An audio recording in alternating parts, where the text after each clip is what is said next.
ನಾವು ಬೇಗ ಕ್ರಿಸ್ಮಸ್ ನ ಸೆಲೆಬ್ರೇಟ್ ಮಾಡ್ತೀವಿ. ಮತ್ತೆ ನಮ್ಮ ನೈಬರ್ಸು ಕ್ರಿಸ್ಮಸ್ ನ ಚೆನ್ನಾಗಿ ಮಾಡ್ತಾರೆ, ಆದ್ರೆ ನಾವು ಕ್ರಿಸ್ಮಸ್ ನ ನಾರ್ಮಲ್ ಆಗಿ ಮಾಡ್ತೀವಿ. ಅದ್ರಿಂದಾಗಿ ನನ್ನ ಫ್ರೆಂಡ್ಸ್ ಎಲ್ಲ ನನ್ನ ನೋಡಿದ್ರೆ ನೆಗಾಡ್ತಾರೆ ಗೊತ್ತಾ ಅಕ್ಕ. ಪೀಟರ್, ನನಗೂ ಇದ್ರ ಬಗ್ಗೆನೂ ತುಂಬಾ ಬೇಜಾರಾಗ್ತಿದೆ ಕಣೋ. ಅಪ್ಪ ಅಮ್ಮ ಇನ್ನು ಯಾಕೆ ಬರ್ಲಿಲ್ಲ? ಒಂದ್ ವೇಳೆ ಇನ್ನ ಅಪ್ಪ ಅಮ್ಮಂದು ಕೆಲ್ಸ ಮುಗ್ದಿಲ್ಲ ಅಂತ ಅನ್ಸುತ್ತೆ. ಈಗ ಬಂದ್ಬಿಡ್ತಾರೆ ಕಣೋ. ನಂಗ್ ಜೋರಾಗಿ ಹೊಟ್ಟೆ ಹಸಿತಿದ್ದೆ. ಬೆಳಕಿನ ಊಟ ಏನಾದ್ರೂ ಮಿಕ್ಕಿದ್ಯೇನೋ ನೋಡೋಣ ಬಾರು. ಅವರು ಎಲ್ಲ ಪಾತ್ರೆ ತೆಗೆದು ನೋಡ್ತಿರ್ತಾರೆ, ಆದ್ರೆ ಏನು ಊಟ ಮಿಕ್ಕೇ ಇಲ್ಲ. ಅಷ್ಟರಲ್ಲಿ ಅವ್ರ ಅಪ್ಪ ಅಮ್ಮ ಇಬ್ರು ಬಂದ್ಬಿಡ್ತಾರೆ. ಸೋನಿ, ಏನ್ ಹೊಡ್ತಿದ್ದೀರಮ್ಮ?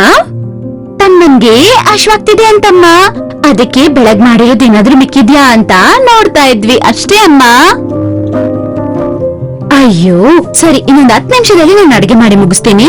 ಅಷ್ಟರಲ್ಲಿ ನೀವು ಈ ಬಾಳೆಹಣ್ಣ ತಿಂತಾ ಇರಿ, ಸರಿನಾ? ಹಂಗಂತೇಳಿ ರೀನಾ ಅವರಿಬ್ಬರಿಗೂ ಬಾಳೆಹಣ್ಣನ್ನ ಕೊಡ್ತಾರೆ.